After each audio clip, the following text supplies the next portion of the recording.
Question था कि एक ट्यूनिंग फॉर्क है जिसकी फ्रीक्वेंसी है 158 और ये 3 बीट प्रोड्यूस करता है किसी बी ट्यूनिंग फॉर्क के साथ, तो ये 155 भी लिखा जाएगा और 161 भी लिखा जाएगा, B1 और B2, B1 B2। As we file the arm of tuning fork B, और फाइलिंग से फ्रीक्वेंसी बढ़ती है और फ्रीक्वेंसी बढ़ने से अपने को बोला है कि ए के साथ 7 बीट हो जाते हैं, ए के साथ 7 बीट हो जाते हैं और अपने को अननोन ट्यूनिंग फॉर्क की फ्रीक्वेंसी पता करनी है। पहले आप गौर से ध्यान से एक बात को देख लें कि फिलहाल दी गई क्वेश्चन की स्टार्टिंग की लाइनों में ये लिखा है कि ट्यूनिंग फॉर्क ए जो 158 है उसके साथ 3 बीट बनाने वाला कोई अननोन ट्यूनिंग फॉर्क है, वो दोनों मैंने लिख दिए। अब चेंज क्या हो रहा है, इनको देखना। चेंज हो रहा है कि ए की फाइलिंग, सॉरी बी की फाइलिंग, जब बी को फाइल किया जाएगा तो बी की फाइलिंग से ये कभी ना कभी 165 हो सकता है कि नहीं, और उस परिस्थिति में ये कितने बीट बना लेगा। इसका मतलब हमारा बी जो है, जहां मैंने क्वेश्चन मार्क लगाया था, वो यहां पर कंप्लीट वेरीफाइड आंसर बना कि नहीं बना। मतलब 161 इज द ट्यूनिंग फॉर्क जो पहले 3 और बाद में फाइलिंग के बाद 7 बीट बना रहा है। बिल्कुल सेम टू सेम यही चीजें मुझे इसके लिए भी चेक करनी है। मुझे बताएं ये फिलहाल कितने बीट बना रहा है, 3। जब इसकी फाइलिंग करेंगे तो फाइलिंग से फ्रीक्वेंसी फ्रीक्वेंसी बढ़ेगी तो ये गैप, पर यहां से फ्रीक्वेंसी और बढ़ी तो ये गैप फिर बढ़ने लगेगा। और इस तरीके से अगर मैं 155 वाले की फाइलिंग करते करते करते उसको अगर इन दी एंड 165 पर ले आऊं फाइलिंग के बाद, तो यहां पर मुझे फाइनली कितने बीट बनते नजर आएंगे, 7। जो पहले कितने थे, 3। उस हिसाब से 155 भी सही है, तो यहां से दोनों आंसर बनेंगे। अब यहां पर सवाल में ट्रिक या तरीका क्या होता है, सवाल कैसे खेलता है। इसी क्वेश्चन में अपने को जो दिया गया है कि अननोन ट्यूनिंग फॉर्क की फ्रीक्वेंसी बताओ, तो मेरे हिसाब से यहां पर हमने जो प्रोसेस देखा इसमें अपने को क्या मिला कि ये 161 जो है इसको भी अपन ने फाइल करके यहां लाए, 7 बीट बने, उसको भी 155 को भी 165 बना दिया, 7 बीट यहां भी बने। अब कभी कभी क्या होता है सवालों में, यहां पर जो लिखा है ना, इसमें लिखा होगा, लाइन पढ़िएगा, as we file the arm of tuning fork B, ये लिखा है इस सवाल में। अगर इसके बजाय यहां लिखा हो as we slightly file the arm of tuning fork B, शब्द क्या लिखा हो, स्लाइट फाइलिंग, थोड़ी सी, तो उस कंडीशन में दोनों में से कौन सा आंसर जाएगा, 161। क्यों, क्योंकि अगर मुझे स्लाइट फाइलिंग दी है तो स्लाइट फाइलिंग से 161 165 बन जाएगा, पर उस कम फाइलिंग से 155 165 नहीं बन सकता। उसके लिए थोड़ी अमाउंट ऑफ फाइलिंग क्या करनी पड़ेगी, ज्यादा बढ़ानी पड़ेगी। तो अगर मुझे चूज करना पड़े, ये शब्द अगर लिखा हो, तो उस कंडीशन में अपने को ये सेलेक्ट करने का मौका मिल जाएगा कि दोनों में से कम फाइलिंग करके कौन सा आंसर हमारे सामने आया, और जो कम फाइलिंग के साथ आंसर आया वही फाइनल आंसर हो जाएगा। पर फिलहाल इसमें वैसा कोई शब्द लिखा हुआ, इसीलिए दोनों आंसर यहां पर सही होंगे और आपका आंसर हो जाएगा 155 एज वेल एज 161।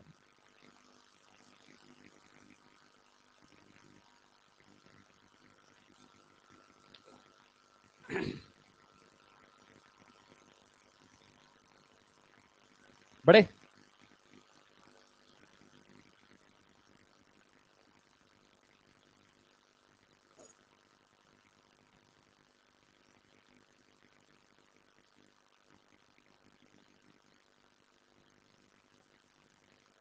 ये हमारा सुपर पोजिशन का तीसरा फिनोमेना है।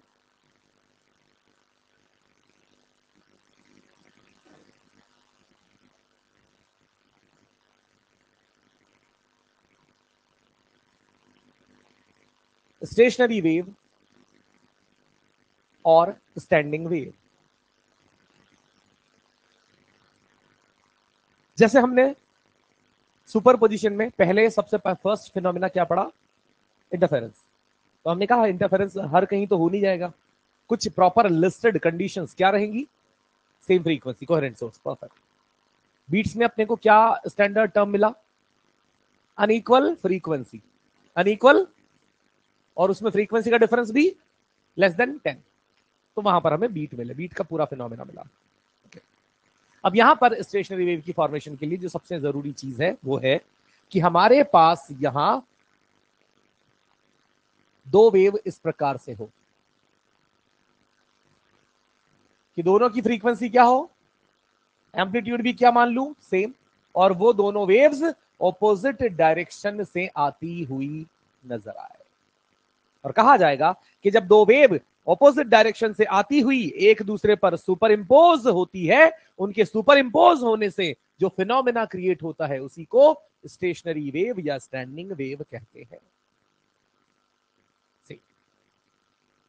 अब इसको समझते हैं कि क्या यहां पर मुझे इस फिनोमिना में क्या चीज मिलती है। जैसे बीट्स में अपन ने सोचा, अपन ने देखा, सारी चीज अपन ने स्टडी करी और देखा कि बीट में कुछ ऐसा होता है जिसके कारण इंटेंसिटी मुझे लगातार ऊपर नीचे फ्लक्चुएट होती मिलती है। उसी फ्लक्चुएशन, उसी इंटेंसिटी के फ्लक्चुएशन को बीट कहा। आखिर यहां क्या मिलेगा, यहां क्या अतरंगी चीज होगी जिसको हम फिनोमिना कह रहे हैं। तो उसके लिए सबसे पहले मैं लिखता हूं कि वेव वन की इक्वेशन को क्या लिख सकता हूं।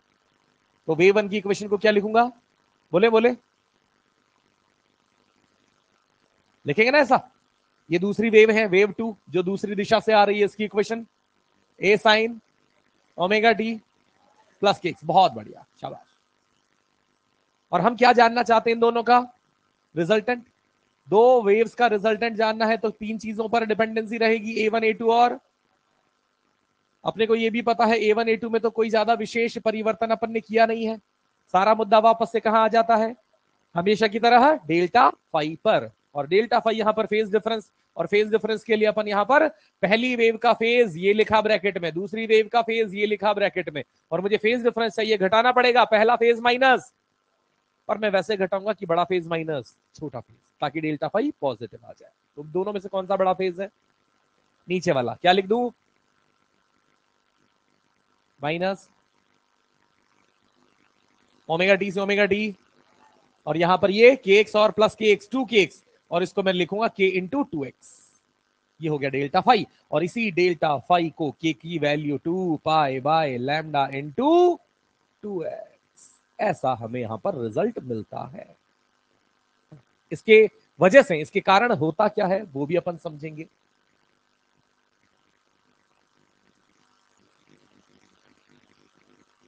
माइनस टूट गया,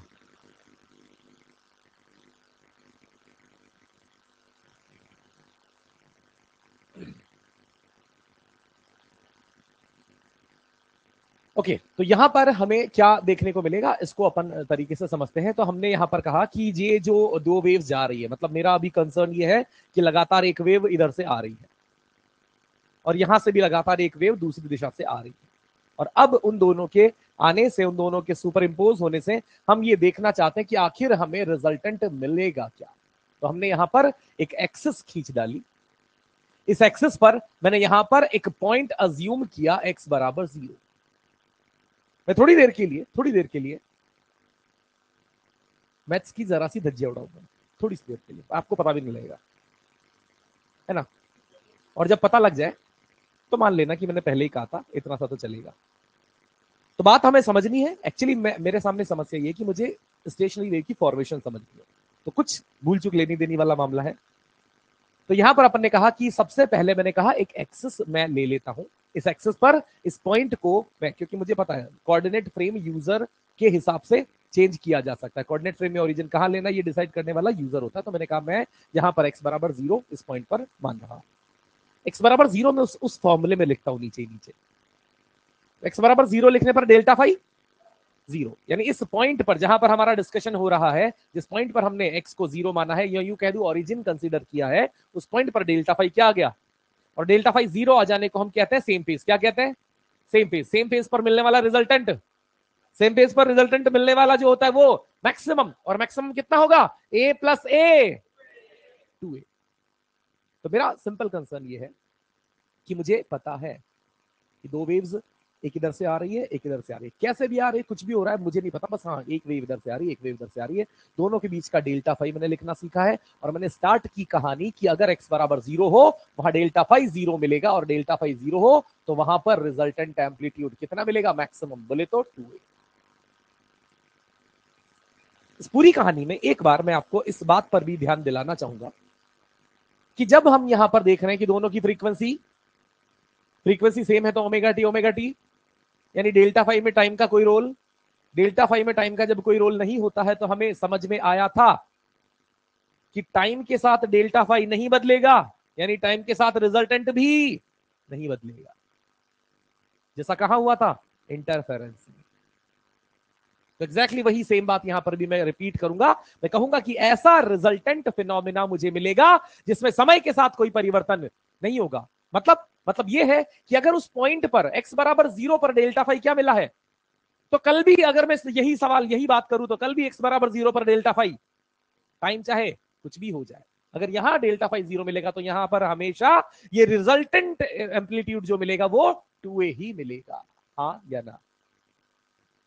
फिर मैंने कहा चलो अब यहां से थोड़ा सा आगे सरकते हैं, और मैंने आपको एक और पॉइंट में इंटरेस्ट दिखाया। मैंने कहा चलो एक काम करो, आप λ/4 पर यही सारी बातें फिर से करो, सुनते जाए ना, वरना बाद में कहोगे ये क्या किया था, है ना। अलग कुछ नहीं कर रहे, सिंपल। मैंने कहा λ/4, आपने कहा चलो ठीक है फॉलो करते हैं, λ/4 वहां कर रखते हैं, कितना आ गया पाई, डेल्टा फाई कितना आ गया बेटा, और डेल्टा फाई जब पाई आ जाता है आप कहते हैं कि अभी मिलने वाला रिजल्टेंट, अरे बोलो मिनिमम मिलेगा, मिलेगा कि नहीं, मिनिमम मिलेगा, और मिनिमम क्या हो जाएगा a-a 0, यानी ये एक ऐसा पॉइंट बन जाएगा ऑटोमेटिक जिसका रिजल्टेंट एम्पलीट्यूड क्या हो जाएगा 0।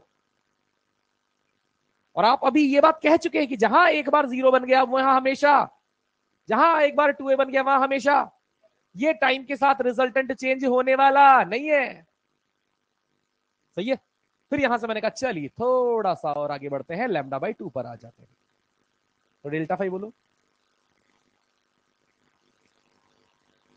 अबे अरे करम फूटो उसमें रख लो ना, 2 पाई पर रिजल्टेंट फिर से कितना 2a। फिर मैंने कहा चलो 3λ/4 रखो, 3 पाई, 0 कौन बोल रही है,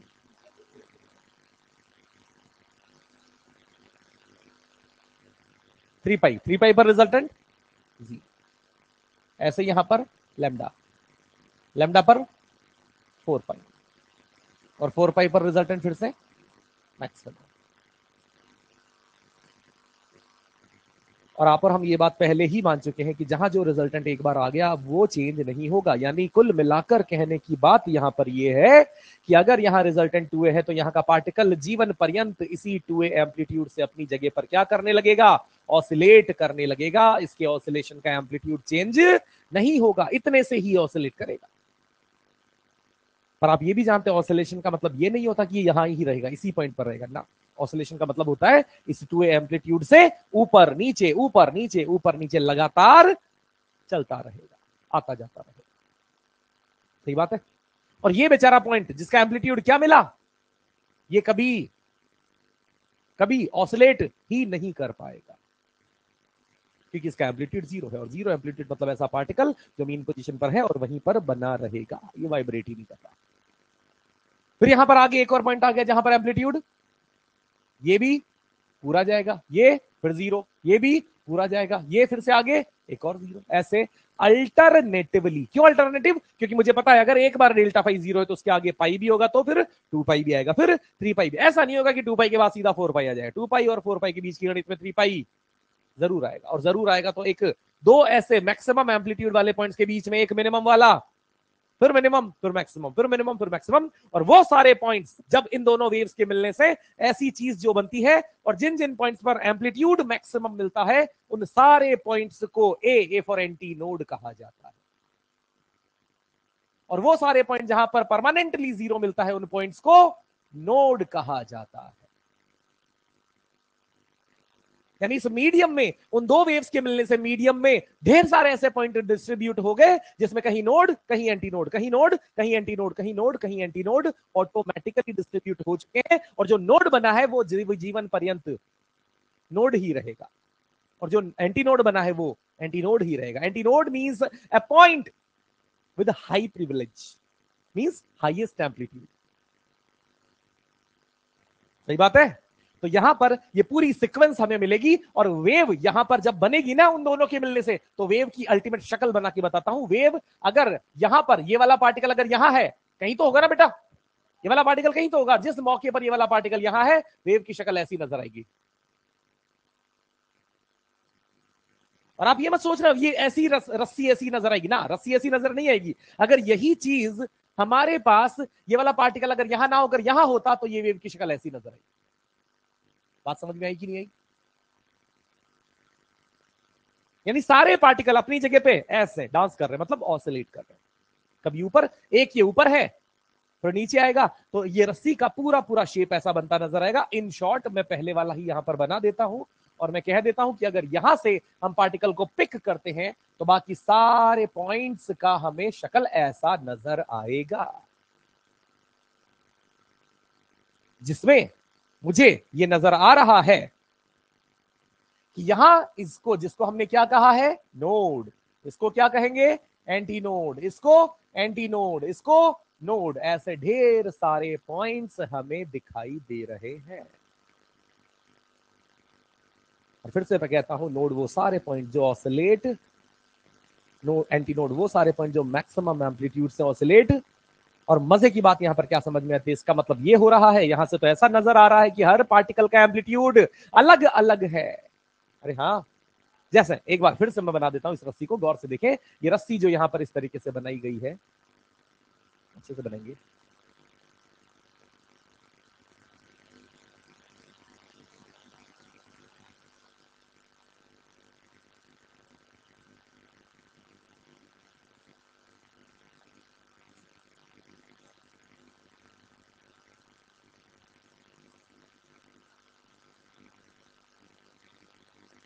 इसको जिसको हमने कहा नोड, नोड और नोड, तो हमें यहां पर यह समझ में आता है कि अगर मैं इन दो नोड्स के बीच के सारे पॉइंट्स को डिस्कस करूं, तो ये दो नोड्स के बीच में एक इकलौता ऐसा प्रिविलेज्ड पॉइंट है जिसको अलाउड है 2a तक जाना, बाकी कोई 2a तक नहीं जा सकता। जैसा जैसे नोड की तरफ जाएगा, उस करीबी पार्टिकल का एम्पलीट्यूड घटता चला जाएगा, क्योंकि नोड पर पहुंचकर एम्पलीट्यूड को क्या हो जाना पड़ेगा, जीरो, जीरो नोड पर पहुंचकर, बिल्कुल ऐसे। यानी एक नोड से दूसरे नोड के बीच के सारे पार्टिकल्स एक साथ ऊपर जाएंगे, एक साथ नीचे, एक साथ नीचे, ऐसे चलेंगे एक ही जगह पर। और इस नोड के इधर वाले सारे पार्टिकल्स अगर ये ऊपर हैं, तो ये वाले नीचे रहेंगे, यानी ये नीचे की तरफ जाएंगे। ऐसे चलेगा मामला। ये नोड है, ये नोड है, नोड के अगर इधर के पार्टिकल ऊपर हैं, तो ये वाले पार्टिकल एक साथ यहां आ जाएंगे, फिर ये नीचे जाएंगे, तो ये, यानी एक नोड के दोनों तरफ वाले पार्टिकल ऑपोजिट फेज में होते हैं। दो सक्सेसिव नोड के बीच के सारे पार्टिकल सेम फेज में होते हैं। सारे पार्टिकल्स के वाइब्रेशन की फ्रीक्वेंसी सेम होती है। सारे पार्टिकल का वाइब्रेशन का एम्पलीट्यूड अलग अलग होता है, और एम्पलीट्यूड डिपेंड करता है डिस्टेंस पर। किस पर? कि यहां से कितनी दूरी है। अगर x अलग अलग है, x आपका 0 है तो एम्पलीट्यूड कुछ और होगा, x कुछ और है तो एम्पलीट्यूड कुछ और होगा, x λ/4 है तो एम्पलीट्यूड कुछ और होगा। यानी एम्पलीट्यूड जो भी होगा वो हर पार्टिकल का डिफरेंट होगा, और डिफरेंट होने के साथ साथ वो किसका फंक्शन होगा, x का, डिस्टेंस का। x के साथ एम्पलीट्यूड बदलेगा। मतलब कुछ एक ऐसा फॉर्मूला निकल कर आएगा जिसमें आपको एम्पलीट्यूड पता करने के लिए x की वैल्यू पता होनी जरूरी है, और वो मैं बता देता हूं। एम्पलीट्यूड का जो फॉर्मूला निकल कर आएगा आगे, वो आएगा या तो 2a साइन का kx, या फिर आएगा 2a कॉस का kx। घबराना मत, कब कौन सा आएगा ये हम बात कर लेंगे। तो 2a समझ आया ना? 2a मतलब किसी पार्टिकल का मैक्सिमम एम्पलीट्यूड, और उसके बाद वो फंक्शन साइन का भी हो सकता है। वो फंक्शन बता देता हूं कब साइन का होगा कब कॉस का होगा, सुनना। अगर आप x बराबर 0 एंटी नोड पर मानते हो, तो साइन का नहीं, तो कॉस का होगा।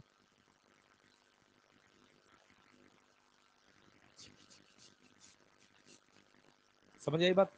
क्योंकि मैंने अगर यहां पर x बराबर 0 रखा, उस पॉइंट पर मुझे एम्पलीट्यूड क्या मिलने चाहिए, 2a, तो वो कॉस के फंक्शन के साथ ही मिलेगा, क्योंकि साइन का फंक्शन ले लिया तो x बराबर 0 पर 0 मिलता है। तो मेरा ये कहना है कि अगर हम आगे चलकर सीखेंगे ये सारी बातें, फिलहाल मुद्दा उठा तो मैंने छेड़ भी दिया। मैंने कहा कि अगर मैं x बराबर 0 मानना शुरू करता हूं, कहां से? एंटीनोड से, तो फिर एम्पलीट्यूड का फंक्शन 2a cos kx आएगा। और अगर यहीं पर मैं यहां पर x बराबर 0 मानता नोड वाले पॉइंट पर, तो एम्पलीट्यूड का फंक्शन 2a sin kx से लिखा जाएगा। ठीक है, हम इसको बहुत बेहतर आगे पढ़ेंगे भी, सही, निश्चिंत रहिए, कोई दिक्कत नहीं। तो फिलहाल हमने यहां पर ये सारी बातें कही। हमने कहा दो नोड के बीच के सारे पार्टिकल सेम फेज में ऑसिलेट करते हैं, नोड के उधर और इधर वाले पार्टिकल ऑपोजिट फेज में ऑसिलेट करते हैं, क्योंकि उनको ऊपर जाना है, इनको नीचे आना है। और सबसे जरूरी इंपॉर्टेंट बात वो ये कि अगर मैं पूछूं कि distance between antinode node to या नोड टू एंटी नोड कितना होगा, दो सक्सेसिव नोड और एंटी नोड के बीच की दूरी lambda by L, lambda by 4। Node से एंटी नोड की दूरी पूछ रहा हूं दादा, ये रहा नोड, ये रहा एंटी नोड, और ये दूरी आंख के अंदर कितनी है?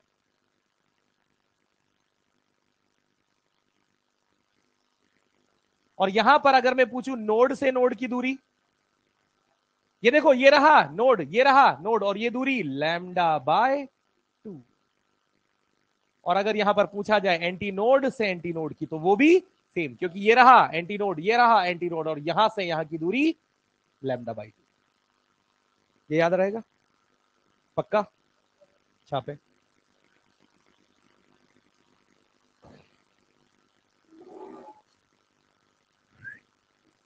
हाँ बेटा,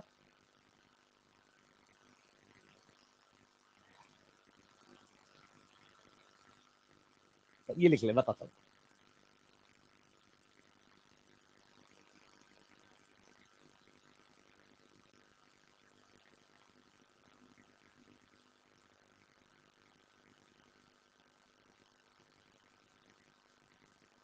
नोड वाला कभी भी नहीं करेगा, नहीं हो रही है, इसीलिए इसका नाम स्टेशनरी वेव है। थैंक यू, जो बात मैं बोलने वाला था तूने बोल दी। मैं यही बोलने वाला था कि यहां पर आपने देखा कि नोड यानी फिक्स पॉइंट्स हैं, दो नोड्स के बीच की एनर्जी है, पर वो एनर्जी ट्रैप्ड है कि नहीं है? दो नोड के बीच में एनर्जी ट्रैप्ड नजर आ रही है, एनर्जी ना आगे जा रही है ना, यानी एनर्जी है पर ट्रेवल, इसीलिए एनर्जी है, एनर्जी का प्रोपगेशन हो सकता है, इसीलिए इसका नाम वेव है। पर एनर्जी का प्रोपगेशन नहीं हो पा रहा है, यानी एनर्जी होते हुए भी रुकी हुई एनर्जी है, रुकी हुई यानी एक जगह पे खड़ी हुई एनर्जी है, इसीलिए स्टैंडिंग वेव या स्टेशनरी वेव इसका नाम होता है।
लिखा?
बड़े देखो भाई जल्दी यार।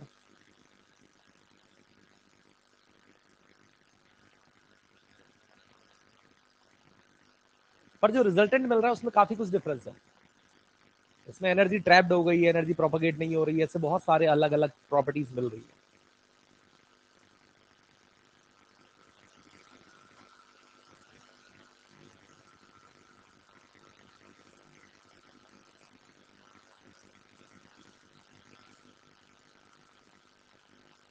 लिखा?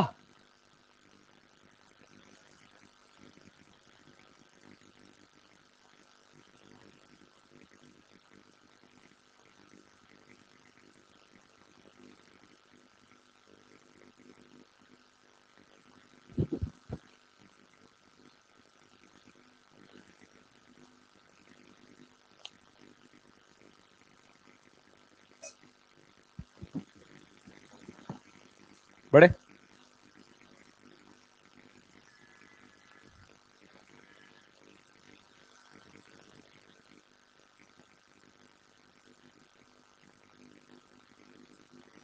तो ये जो हमने पॉइंट्स बोले हैं वो है ये वाला, तो आप लिख चुके हैं। अगला पॉइंट जो है एक बार मैं फिर से रिपीट कर देता हूं, इसका सिंपल मतलब यही है कि नोड के दो सक्सेसिव नोड के बीच के पॉइंट्स सेम फेज में वाइब्रेट करते हैं। दूसरे पॉइंट में लिखा है एक नोड के उधर के और इधर के पॉइंट्स जो होते हैं वो ऑपोजिट फेज में वाइब्रेट करते हैं।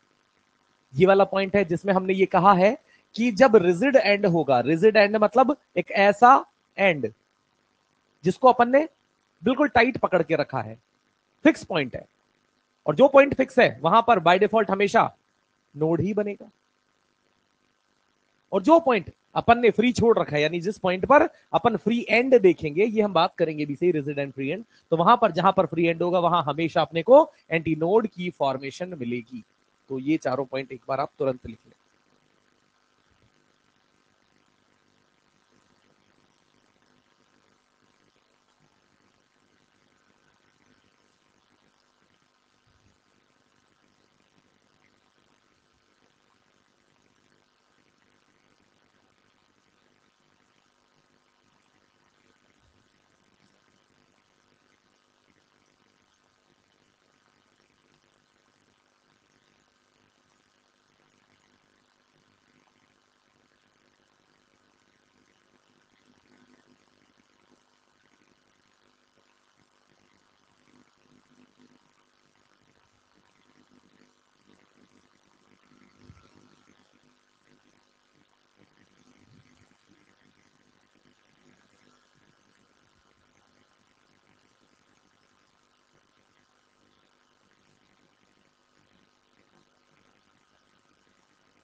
देख लिया कौन सा बेटे? ये पिछले में आपने फिगर बना रखा है ना, उसमें देखो दो नोड बना रखे हैं अपन ने, दो नोड के बीच के सारे पार्टिकल एक साथ ऊपर जा रहे हैं, एक साथ नीचे भी आएंगे, तो वो एक साथ वाइब्रेट कर रहे हैं। एक साथ वाइब्रेशन का मतलब होता है कि they all are in same phase. और एक नोड बना रखा है, एक लूप ऊपर है तो एक लूप नीचे। ऊपर वाला लूप प्रूव्स कि ये वाले सारे पार्टिकल ऊपर गए हैं और ये वाला नीचे गए हैं।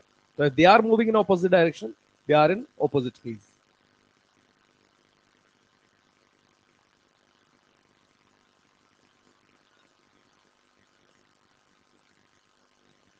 हाँ दादा।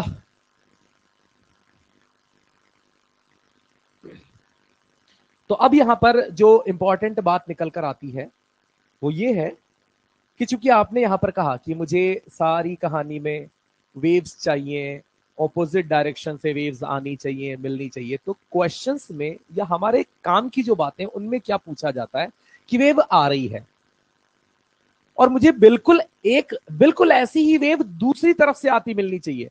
अब ऐसा तो कैसे हो सकता है यार?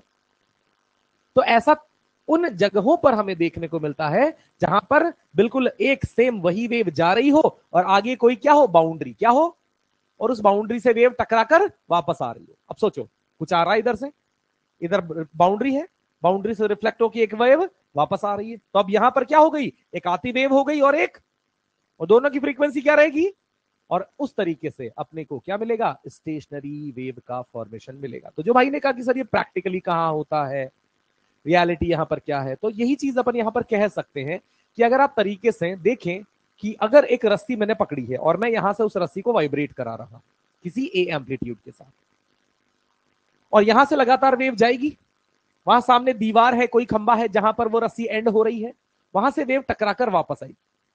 अब जब वेव टकराकर वापस आएगी तो वेव टकराकर वापस आने से क्या होने लगेगा, जाने वाली और आने वाली का मिक्सअप होने लगेगा, और उस मिक्सअप के बाद जो भी फिनोमिना क्रिएट होगा या उस रस्सी की जो भी शक्ल नजर आएगी ना, वो शक्ल ही स्टेशनरी वेव कहलाती है।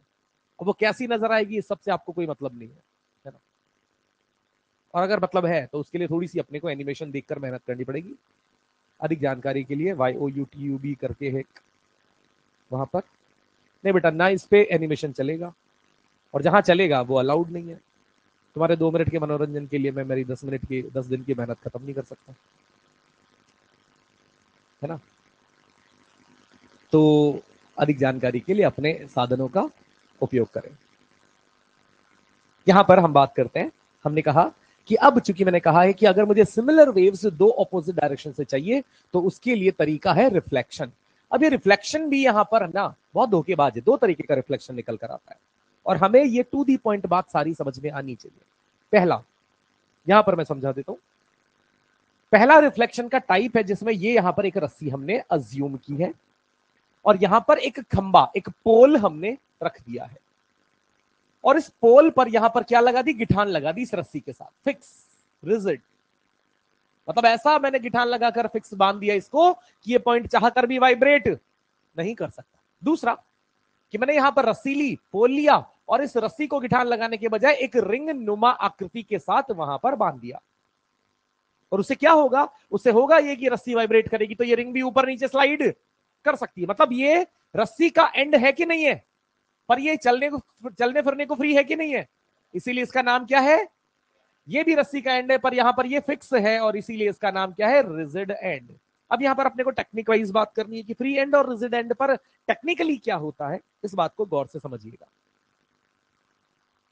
कि जब हम यहां पर रिजिड एंड पर बात कर रहे हैं और हमने कहा कि यहां से एक क्रेस्ट हमने दौड़ा दिया, इस रस्सी पर एक क्रेस्ट चला दिया, और हमने बात की थी कि क्रेस्ट के चलने से क्या होगा, जैसे ये क्रेस्ट जब आगे आएगा तो ये वाला पार्टिकल किधर चलने को उत्तेजित होगा, ऊपर।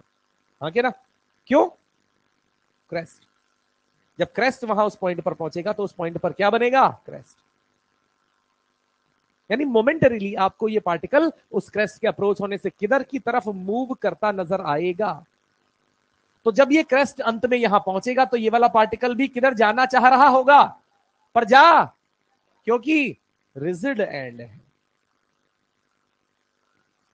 इट इज लाइक पार्टिकल ने जाना चाहा बट वो फंस गया।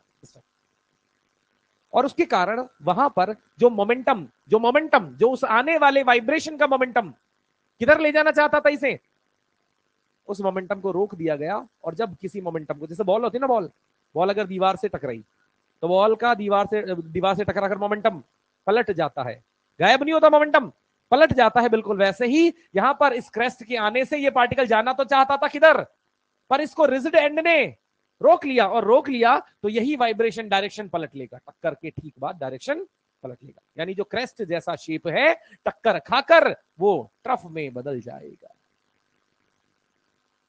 और ये क्रेस्ट ट्रफ बनकर अब क्या करेगा, इधर लौटने लगेगा। यानी आया किस दिशा में और गया किस दिशा में, आया क्या बनकर और क्या बनकर लौट गया। ये किसकी कहानी है, रेजिडेंट की कहानी। फिर यहां पर आते हैं हम फ्री एंड पर। तो फ्री एंड में जैसे मान लो क्रेस्ट आया तो ये पार्टिकल, कोई भी पार्टिकल किधर जाना चाहेगा, ये भी किधर जाना चाहेगा। क्या रिंग इसे रोकेगी ना, नहीं रोकेगी। ये रिंग इस लूप के साथ किधर सरक जाएगी, और जब ये क्रेस्ट लौट कर जाने लगा तो रिंग वापस कहां जाएगी, अपनी पुरानी जगह पर। यानी यहां पर क्रेस्ट आया और क्रेस्ट वापस वैसा का वैसा ही लौट गया। आया किस दिशा में, गया किस दिशा में, और क्रेस्ट था क्रेस्ट ही। तो यहां पर सिर्फ एक चीज में परिवर्तन हुआ, और यहां दो चीजों में परिवर्तन हुए, डायरेक्शन साथ के साथ फेज। क्रेस्ट को ट्रफ बनने में पाई का फेज होता है, पाई का फेज डिफरेंस क्रिएट होता है, हो गया। तो हमारे काम की एक एक पॉइंट हमारे मुद्दे का जो है उस पर मैं आपको ले आता हूं। मैंने ये कहा कि जब हम रिजिड एंड से रिफ्लेक्शन की बात करेंगे, कुछ जगहों पर रिजिड एंड की जगह आपको डेंसर एंड भी मिल सकता है, लिखा हुआ मिल सकता है, इसीलिए अपने को पता होना चाहिए रिजिड या डेंसर, और वैसे फ्री या रेयर, है ना। तो रिजिड एंड पे हमने क्या क्या सीखा बेटा, जो आपको लिखना है कि आने वाली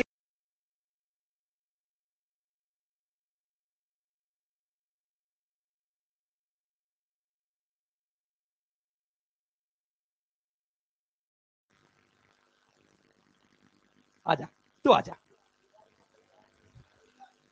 तो यहां पर हमने क्या कहा, दो परिवर्तन हुए, दो परिवर्तन हुए। पहला परिवर्तन यहां पर हमारा क्या हुआ, मैं लिख देता हूं, रिजिड एंड के कारण जो ध्यान देने योग्य मेरी बातें हैं उनमें दो चेंज है। पहला चेंज, चेंज इन डायरेक्शन, और दूसरा चेंज हमारा है चेंज इन फेज। और जो फेज में चेंज आता है, जो फेज में परिवर्तन आता है, वो कितना आता है, पाई। बिल्कुल इसी के कारण अगर आने वाली वेव को मैं क्या लिखूं, ए साइन ओमेगा टी माइनस। तो जब वेव जाएगी तो वहां माइनस एक्स दिशा में जाने वाली वेव में ओमेगा टी माइनस के एक्स के बजाय, और क्रेस्ट आया ट्रफ बन के लौटा, इसलिए बहुत बढ़िया, अति उत्तम।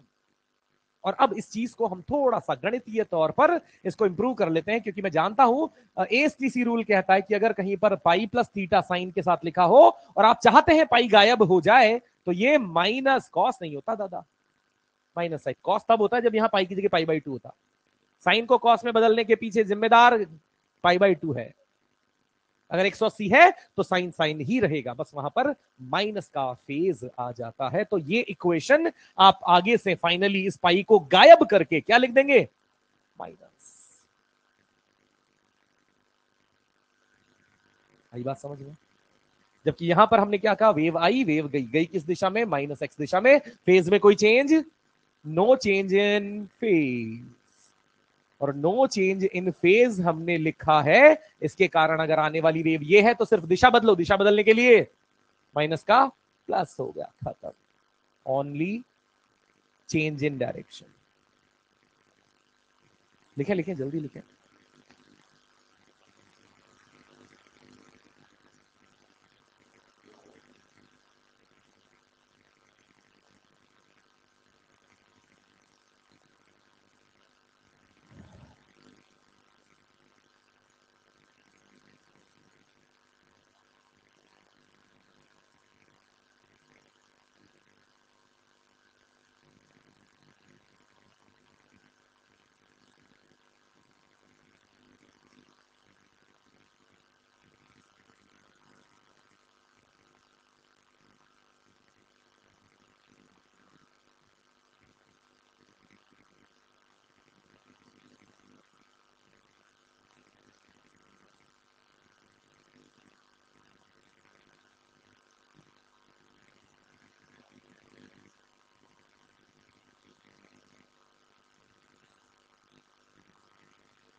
लिखा।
लिखा। चलिए कुछ एक आगे हम बात ये सीखना चाह रहे हैं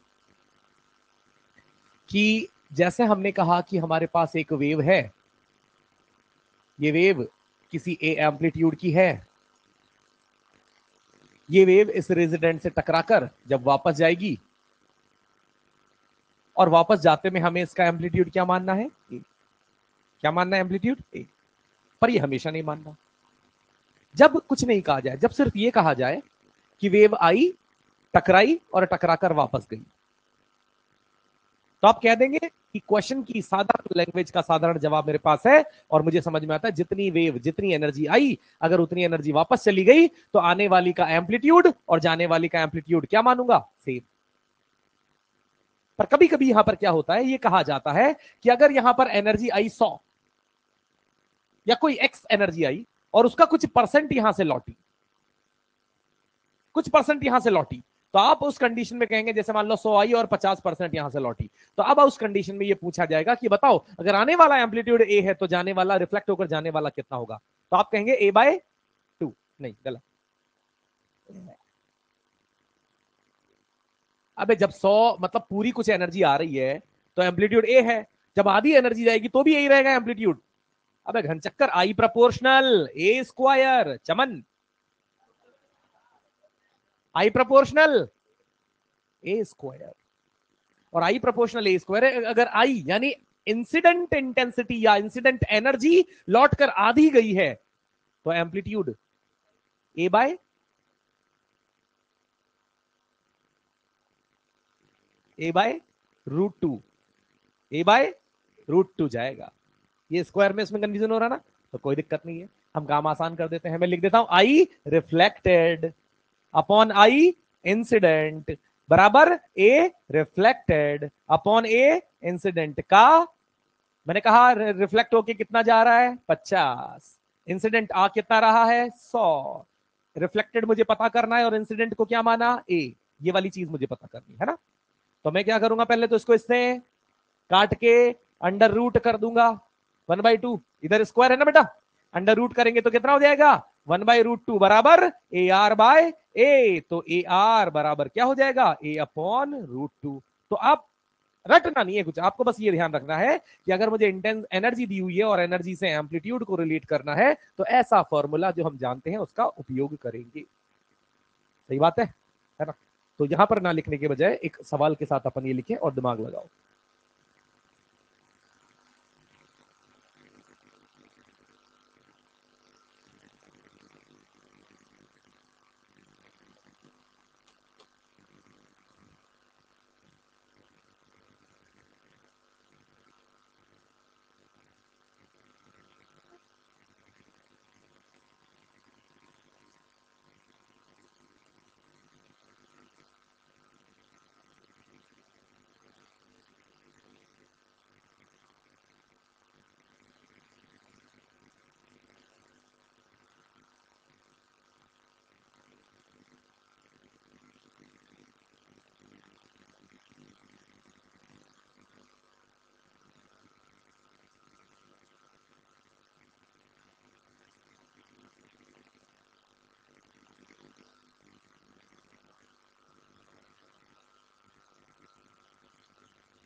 9 साइन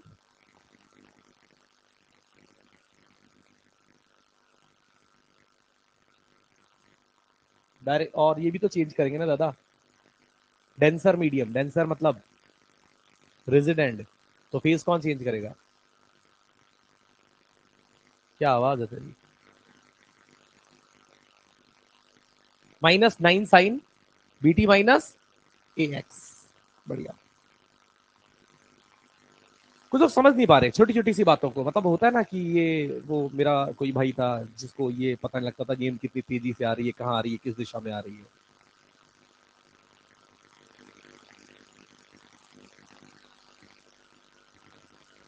आसान सी बातें हमने की है, उनको यूज करना है। ध्यान से सुनना, मेरा कहना है कि अगर incident wave equation is like tan sine, लिखा A X plus B T है, पर मुझे पता है अगर इज्जत से लिखे तो बी टी प्लस ए एक्स अपन लिख देते हैं, राइट? ठीक है। अब जो दूसरी पलट कर जाने वाली वेव है उसमें मुझे दो तीन बातों का ध्यान रखना है। एक तो मुझे डायरेक्शन चेंज करनी है, और मुझे पता है डेंसर मीडियम यानी रेजिडेंट है तो मुझे फेज चेंज करना है। और चूंकि यहां पर पूरी एनर्जी नहीं लौट रही है, 81% लौट रही है, इसीलिए मुझे एम्पलीट्यूड रिफ्लेक्टेड वाला एम्पलीट्यूड भी पता करना है। तो सब ये तो बाकी डायरेक्ट हो जाता है, एम्पलीट्यूड रिफ्लेक्शन वाला पता कर लेते हैं। तो हमने कहा आ कितना एम्पलीट्यूड रहा है, सॉरी इंटेंसिटी आती कितनी मान लू 100, लौट कर जाने वाली कितनी मान लू 81, तो आता हुआ एम्पलीट्यूड कितना है 10। अरे हाँ, तो जाता हुआ कितना हो जाएगा ए रिफ्लेक्टेड, और यहां पर क्या करना है स्क्वायर कर, यही करेंगे। सॉल्व करके मेरा टारगेट है ए आर निकालना, तो पहले तो इस स्क्वायर को हटाने के लिए अंडर रूट कर डालूंगा, तो कितना हो जाएगा 10/9 इज इक्वल टू 10/AR, 10 से 10 कटा AR बराबर 9। अब अपना रिफ्लेक्टेड वेव इक्वेशन यहां से हो जाएगा कि चूंकि फेज बदलना है, फेज बदलने में पाई लगाते हैं, पाई को गायब करने के लिए माइनस भी लगा सकते हैं। और कितना एम्पलीट्यूड रिफ्लेक्ट हुआ 9, और साइन साइन ही रहा, और यहां पर डायरेक्शन पलटने के लिए बीटी माइनस के एक्स मतलब ए एक्स, ऐसा लिख देते हैं।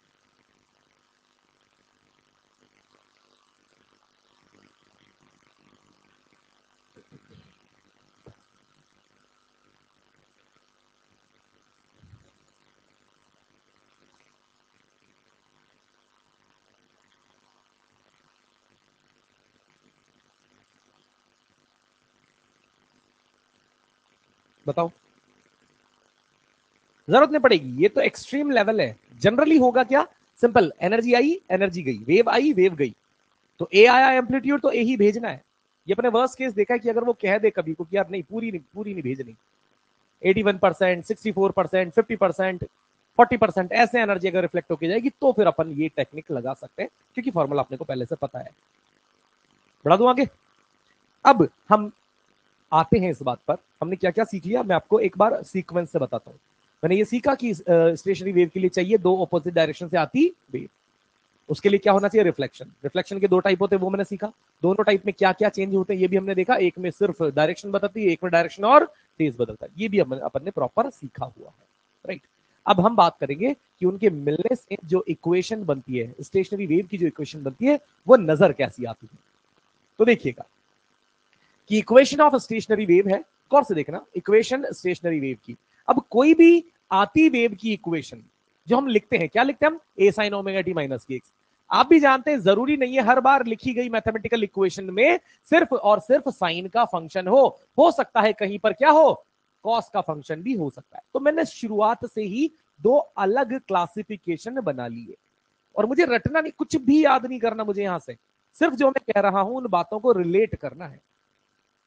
तो मैंने कहा पॉसिबिलिटीज पे बात कर रहे हैं, हमने कहा साइन टाइप वेव इक्वेशन भी उस वेव की लिखी जा सकती है, बोले तो ए साइन ओमेगा टी माइनस के एक्स, और वही चीज सेम टू सेम वही चीज ऐसे कॉस टाइप में ए कॉस ओमेगा टी माइनस के एक्स भी लिखी जा सकती है, ठीक है। तो मैंने कहा चलो ठीक है, पहले साइन साइन की बात कर लेते हैं। अब कोई भी वेव आ रही है तो उसके रिफ्लेक्शन के दो एंड हमने सीखे, रिजिड और, जहां रिजिड एंड होता है वहां क्या चेंज होता है, एक तो ये बाहर लिखा है, ये फेज को बताता है, बाहर वाला माइनस, और यहां ओमेगा टी माइनस के एक्स को ओमेगा टी प्लस के एक्स कर देना, ये डायरेक्शन का चेंज बताता है, और हम जानते हैं कि ये आने वाली वेव और ये जाने वाली वेव दोनों मिलकर क्या बनाएंगी, स्टेशनरी वेव बनाएंगी। Incident plus reflected will become stationary wave.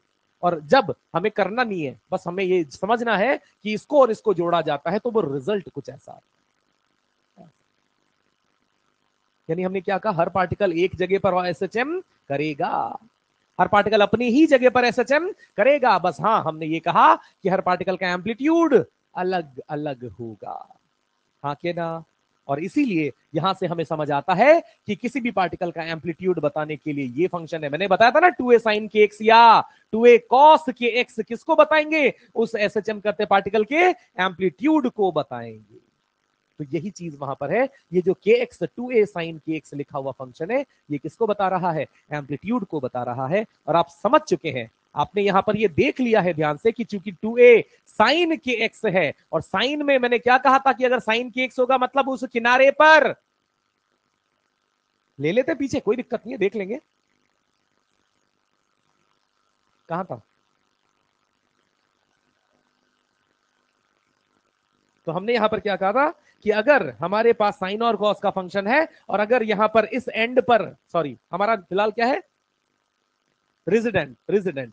तो अगर यहां पर हमारा उस एंड पर नोड है, नोड है तो हमें फंक्शन किसका मिलेगा, साइन का मिलेगा। और वही एंटी नोड होगा तो कॉस का फंक्शन हमें वहां पर देखने को मिलेगा।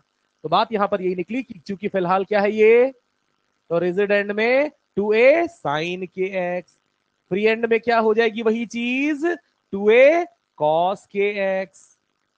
यहां पर भी रेजिडेंट होगा तो 2a साइन के एक्स से एम्पलीट्यूड को बता रहे हैं। यहां फ्री एंड हो जाएगा तो ये 2a कॉस के एक्स से हम एम्पलीट्यूड को बताएंगे। तो हमने हमने यहां पर क्या रिलेट किया, गौर से समझना। इन दी एंड मुझे ये याद रखना है कि अगर साइन के एक्स यानी 2a साइन के एक्स मेरा एम्पलीट्यूड का फंक्शन है, दैट मींस वो रिजिड एंड रिफ्लेक्शन को रिप्रेजेंट कर रहा है।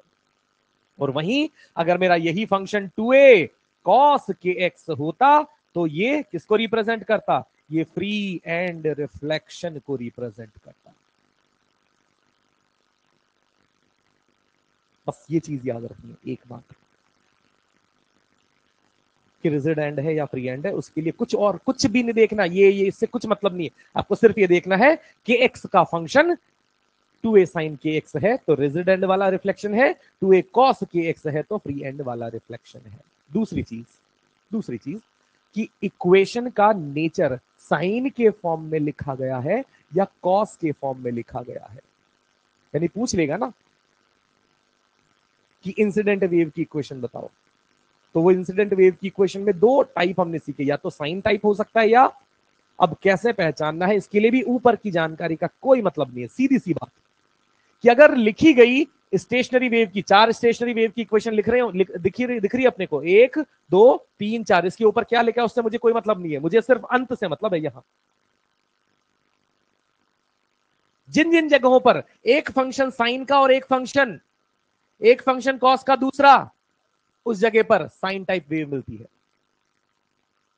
और जिन जिन जगहों पर दोनों साइन के या दोनों कॉस के, वहां कॉस टाइप। मतलब मैंने क्या कहा, मैंने कहा कि अगर एक फंक्शन साइन का और एक कॉस का, या एक कॉस का और दूसरा साइन का, तो वेव किस टाइप की होगी, साइन टाइप वेव होगी। और अगर एक पहला भी साइन का दूसरा भी साइन का, या पहला भी कॉस का दूसरा भी कॉस का, तो वो वेव इक्वेशन कॉस टाइप होगी। जानकारियां सिर्फ ये नीचे नीचे लिखी है, इनका उपयोग कैसे होगा, इनसे सवाल कैसे होंगे, ये सारी बातें मैं करूंगा। आप क्या लिखना चाहते हैं ये आप देख लें। पूरा लिखोगे नहीं यार, आप क्या लिखें मैं बताता हूं। सबसे बढ़िया, आप चार ऐसे चार इक्वेशन लिखें, फर्स्ट सेकंड थर्ड फोर्थ। इसके जस्ट नीचे यहां एम्पलीट्यूड ऐसे बना लेना, ये एम्पलीट्यूड बना लेना, ये एम्पलीट्यूड बना लेना, ये एम्पलीट्यूड बना लेना, और फिर ये दोनों चीजें लिखनी। तो अपने को इक्वेशन का भी पता लग जाएगा, इक्वेशन में कब क्या साइन टाइप है कॉस टाइप है वो भी पता लग जाएगा। यार पूरे में आप जैसे जैसे आपकी श्रद्धा, जिसकी जैसी सोच, पर तुरंत लिखें, समय नहीं है।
लिख लिया?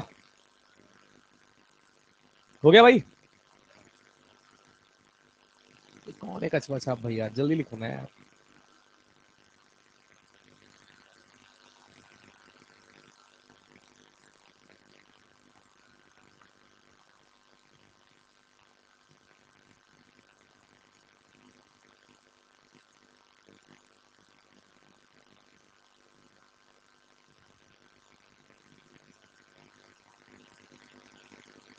आड़ी बाड़ी।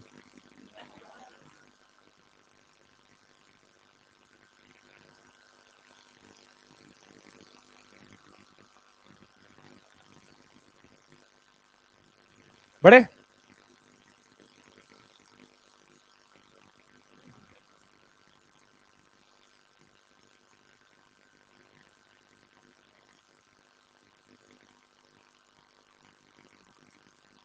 अरे लिखना आराम से, कोई दिक्कत नहीं है।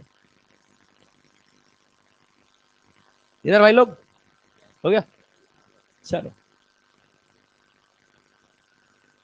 क्या ही करेगा भैया, थोड़ा सा लिख लिया ना।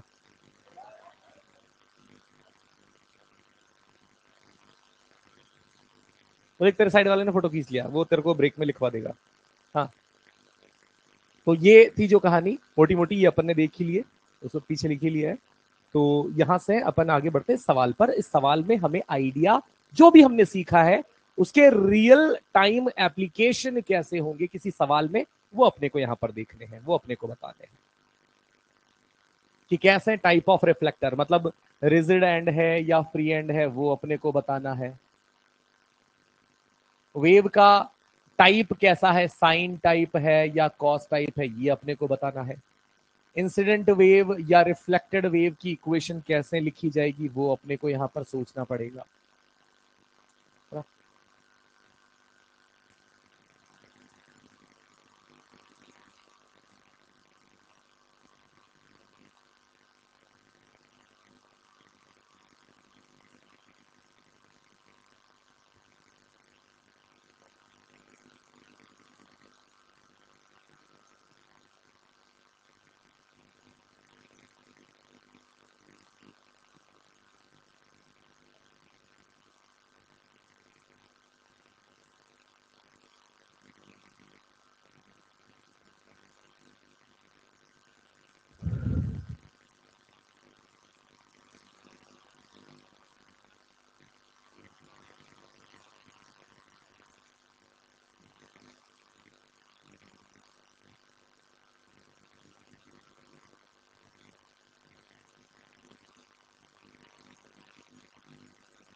क्या बोल रहे हैं बेटा?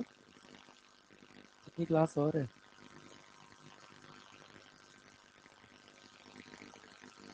सुन। हाँ, काइनेमेटिक्स।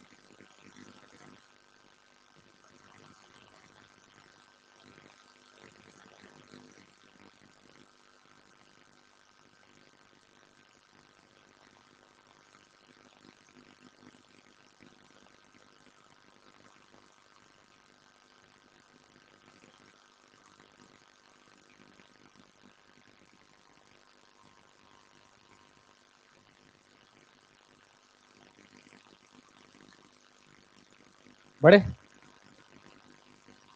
इस क्वेश्चन में सबसे पहले जैसा हमने सीखा है कि टाइप ऑफ रिफ्लेक्टर, कि ये रिजिड एंड या फ्री एंड है, इसके लिए अपने को क्या देखना है, साइन के एक्स है या कॉस के एक्स है? तो कौन है? कॉस के एक्स। और कॉस के एक्स अगर है तो कौन सा एंड होगा बेटा? Free and. पहली बात। दूसरा, मुझे बताना है कि टाइप ऑफ इंसिडेंट या रिफ्लेक्टेड वेव साइन वाली है या कॉस वाली?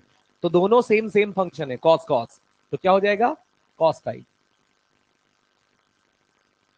फिर पूछी गई तीसरी में कि इंसिडेंट और रिफ्लेक्टेड वेव की अब इंडिविजुअली इक्वेशंस कैसे लिखेंगे? तो आप जानते हैं यहां जो ये 5 है, ये 5 कौन है?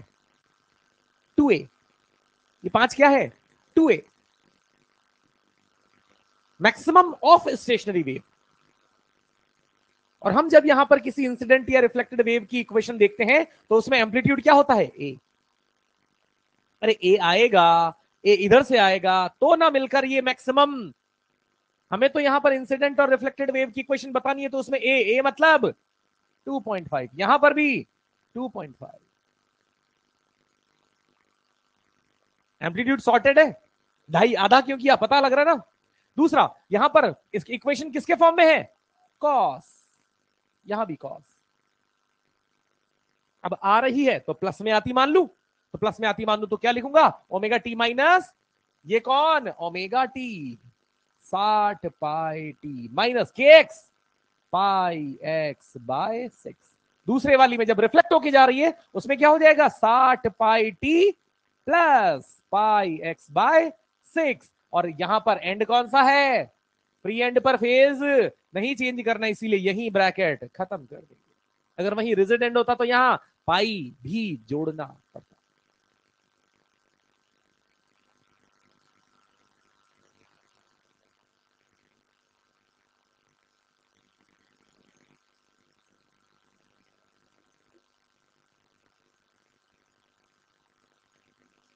एम्पलीट्यूड एक्चुअली आधा नहीं किया, एम्पलीट्यूड जो है वही किया है, वहां डबल था। नहीं समझे? वहां डबल था। नहीं, तू नहीं समझा।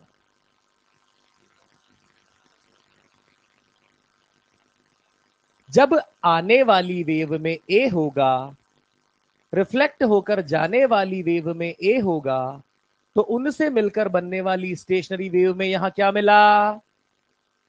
स्टेशनरी वेव में ये क्या नजर आता है? 2a। जब वहां से इंसिडेंट बनानी है तो इंसिडेंट में तो ए ही लिखूंगा ना। ए लिखने के लिए इस 2a का आधा करना पड़ेगा। कहां मानता है वो?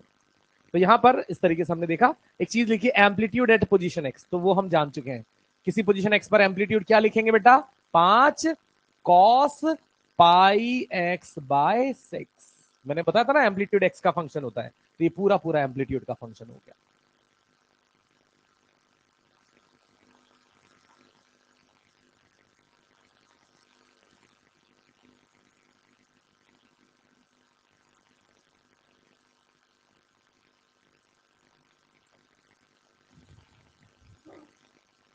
नेक्स्ट पॉइंट में क्या पूछा है? नोड पर एम्पलीट्यूड 0 और एंटी नोड पर 2a, और 2a कितना है यहां? 5।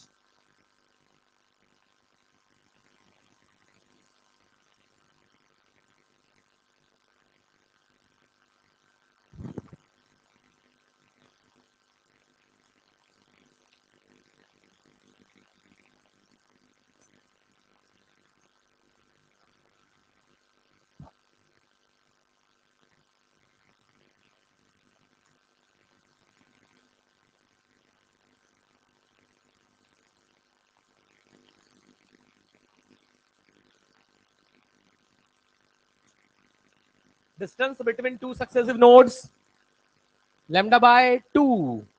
दो सक्सेसिव नोड के बीच की दूरी लैम्डा बाय 2, और इसके लिए हमें जानना क्या पड़ेगा? पहले लैम्डा। लैम्डा कहां छुपा होता है? के में, और के कितना है? Pi by 6। कोई है भाई जिसको ये नहीं पता लग रहा कि के कहां से ढूंढ निकाला पाई बाय 6? ठीक है भाई तू? तो लैम्डा बराबर 2 पाई बाय के मतलब पाई बाय 6। पाई से पाई खा के लैम्डा आ गया 12 सेंटीमीटर, और दो नोड्स के बीच की दूरी लैम्डा बाय 2 को 6 सेंटीमीटर लिख दिया जाएगा। फिर सातवां बचा है जिसमें कहा है speed of incident and reflected wave. हमने क्या कहा, इंसिडेंट आती रहती है, रिफ्लेक्टेड जाती रहती है, दोनों एक ही मीडियम में एग्जिस्ट करती है, इसीलिए दोनों की वेलोसिटी सेम होगी। और कैसे निकालूंगा, ओमेगा बाय के। ओमेगा कितना है 60 पाई, के कितना है पाई बटे 6, पाई से पाई खा के 360 सेंटीमीटर पर सेकंड निकाल दी। फिर अंत में इस बात का हमें यहां पर इस बात को समझना पड़ेगा कि अगर मुझसे पूछा जाए कि इंसिडेंट आ रही है, अच्छी बात है, लगातार आ रही है किसी स्पीड से, और रिफ्लेक्टेड भी आ रही है, पर इन दोनों के मिलने से जो वेव बनी है उसका नाम क्या है, स्टैंडिंग वेव। और उसमें हमने क्या सीखा कि इंसिडेंट वेव मतलब इधर से कुछ एनर्जी आ रही है, इधर से कुछ एनर्जी आ रही है। अब दो एनर्जी अगर ऑपोजिट डायरेक्शन से आ रही है तो अब क्या रिजल्टेंट नजर आएगा कि नेट फ्लो की बात कर रहा हूं, नेट फ्लो ना इधर जाएगा ना, अरे कुछ पॉजिटिव में मान लो 100 एनर्जी आ रही है इधर से, 100 एनर्जी इधर से आ रही है, तो यहां इस जोन में जितनी एनर्जी आ रही है इधर से उतनी एनर्जी इधर से भी आ रही है, तो अपने को यहां पर इस जोन में क्या मिलेगा, एनर्जी का नेट फ्लो 0 मिलेगा। मिलेगा कि नहीं? और वही रिजल्टेंट हमारा क्या है, स्टेशनरी वेव, यानी स्टेशनरी वेव की वेलोसिटी हम क्या लिख सकते हैं, 0।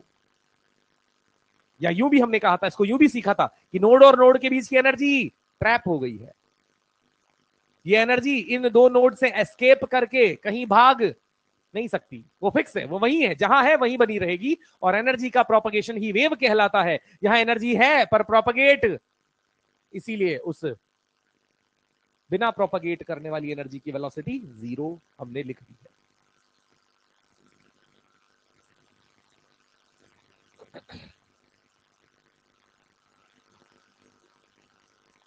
13 मिनट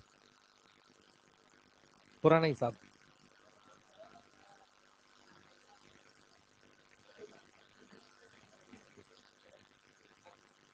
ये लिखो जल्दी से, हो गया, ये डेफिनेशंस लिख लो फिर फ्री। इनको समझने का काम अपन अगली क्लास में करेंगे, आप लिख के रखो इनको, बढ़िया है ना। और होमवर्क की मैं बात कर लेता हूं, अगले क्लास में हम डिस्कस करेंगे ईएलपी। ईएलपी कहाँ है, देव आ गई भाई, पीछे से रहने दे, ले भैया ईएलपी दो। ईएलपी नंबर मैंने कुछ दिया था आपको, 4 और 5 दिया था ना, तो 4 5 6, और ज्यादा बेहतर यही है कि 3 भी निपटा ले, 3 4 5 6 निपटा लेना। और संडे तो आप चाहो तो पूरी भी कर सकते हो, काफी लोगों ने तो कर लिया थी, उत्तम, वाह। तो अगर सामान्य प्रजाति के हो आप तो आराम से आप ईएलपी नंबर 3 4 5 और 6 ये चारों निपटाना, चारों में 8 8 ही सवाल है, ज्यादा नहीं है। पहली दूसरी करनी है बेटा, समय मिले तो आप कर लो वो स्वेच्छा से, पर ये इतना पार्ट है जो मैं मंडे को आके डिस्कस करूंगा। ईएलपी नंबर 3 से ईएलपी 6 तक का मैं डिस्कशन मंडे को करूंगा। क्या बेटे,